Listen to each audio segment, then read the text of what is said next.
Do you feel overworked and not getting paid your worth? Working smarter is wise advice for any business owner, but guess what? It's really hard to achieve for some. It's so easy to get overwhelmed with all that our competitors are producing, and not to mention what our business friends are promoting, right? The overwhelming feeling can become paralyzing to the point where your business just goes stagnant, right? But guess what? Staying stagnant too long also forces you to start over, almost from square one. We want to earn six figures, not start all over again. You want to find happiness in your business again, right? Then if that's the case, what you got to do is just simply put some blinders on and focus on your business. Now, you won't get rich overnight. No one ever really does, right? However, if you first create a solid foundation, then second, set up some effective processes that streamline your business. And how about thirdly, outsource and build a team, you will begin to see a steady stream of potential clientele who, guess what, wants exactly what you're selling. Not only that, you'll notice that your creativity is going to spike, and then you're going to actually fall in love with your business all over again instead of experiencing all of the frustration and constant stress. So if you struggle with how to charge your worth, keep watching this video because I'm going to be sharing with you 8 tips on what to consider first. I remember leaving events so exhausted, guys, and I was broke simply because I was just lowballing my services. And guess what? The worst part, I didn't even know it. It just didn't feel right though. I knew something wasn't right. Here it is. I created this amazing event, right? My clients are super happy. Ask me how I know why. But I really started to feel discouraged. Something didn't add up. I did some of the same exact things that I'm about to share with you to realize that, guess what? I was cheating myself big time. I felt so awful, guys. I felt discouraged and I just simply wanted to quit. Now, if any of this sounds familiar, I want you to drop me a 1 in the comments and tell me what's your biggest issue with charging your worth. I really love hearing from you guys and creating videos from the actual questions that you put in the comments. I don't want you guys to feel and experience the same horrible feelings that I experienced. That is why I created this video. With some minor tweaks in your business, you can easily triple your income. Imagine that, right? So let's dig into the tips. The downfall of many entrepreneurs, whether they are designers or planners, right? Guess what it is? It's pricing. Some charge too high, and when they do that, they actually lose customers to lower price competitors, right? While lower price competitors are charging too low. And that, you know what it does, it attracts bargain basement baddies that haggle your prices.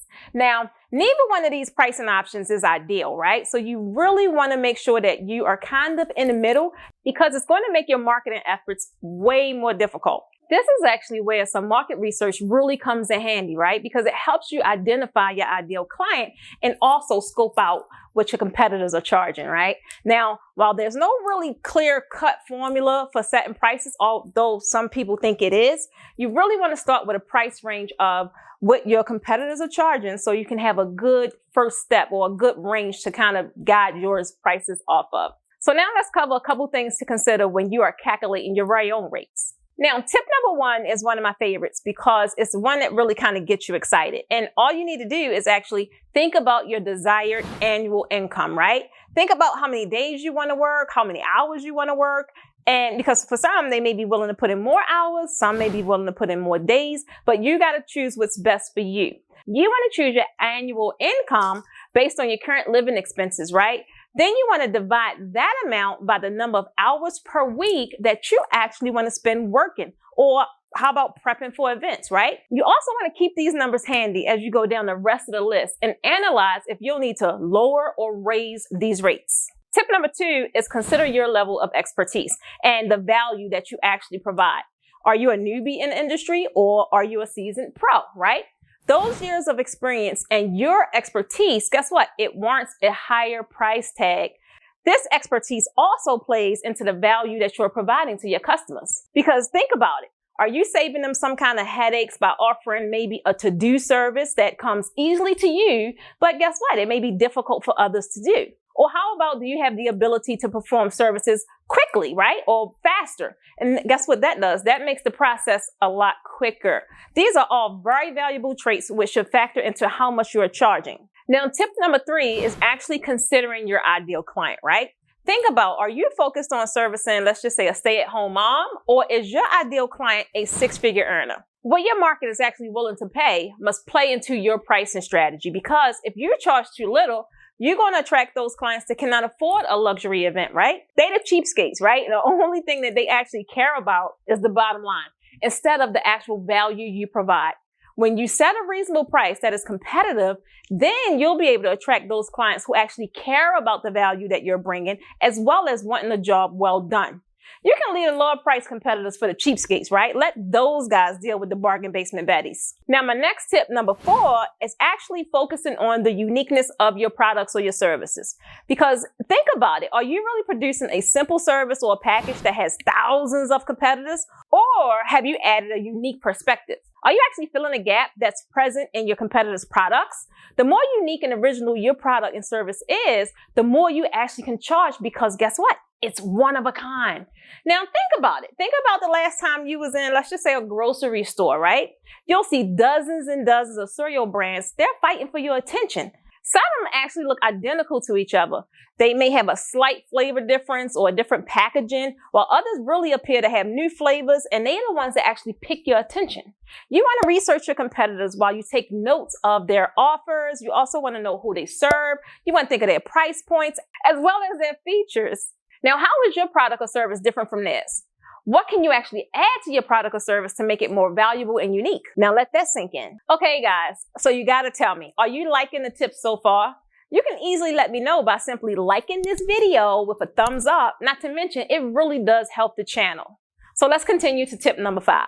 So with number 5, we're going to talk about your visibility. So think about where you're most comfortable. Are you most comfortable behind your computer, or are you most comfortable being in the spotlight? Getting yourself out in front of people on social media and sharing your expertise is going to bring you lots of social media followers, not to mention loyal fans, right? Your large following also serves as social proof, guess what? That you know your stuff and you do great work. And that demands a higher price tag. So bottom line is, you never want to focus too much on the quantity of clients where you lose focus on the quality of your clients, jeopardizing the integrity of your business. So let's go on to tip number 6. Now, tip number 6 talks about the quality of your work, because let's just face it, the quality of your work and your reputation, they actually are tied to your price. It's sad, but it's true. For most consumers, a low price indicates a lack of quality. Now, that also leads them to question the qualifications of the business owner, and they possibly worry about being scammed. But most business owners don't really care, because guess what? The product or the service is so cheap. It's worth the risk, right? But why would you say that? Why would you settle for who cares if it's good, it's cheap, instead of, wow, this is the best thing in the world, I need more of what she's got? And now on to tip number 7, which is building your outsourcing costs into your pricing. Reaching that 6-figure threshold, it will require outsourcing at some point, right? And that's a cost that you actually should be figuring into your pricing structure. Because just like any other product in the world, the manufacturer actually adds in the labor costs and material costs and all that. And this is how they determine the final product cost. And you should do the same thing. Now, if you're not ready to outsource at the start, I get it. Just know that you'll have to adjust your pricing structure at some point whenever that magical time comes, because no one gets to the top alone. And now to our last and final tip is tip number 8, which focuses on your long-term goals. You want to keep your long-term goals in mind always. Even if your long-term goals are really tied into your desired annual income, right? You always want to keep those in your mind so that you can stay on track.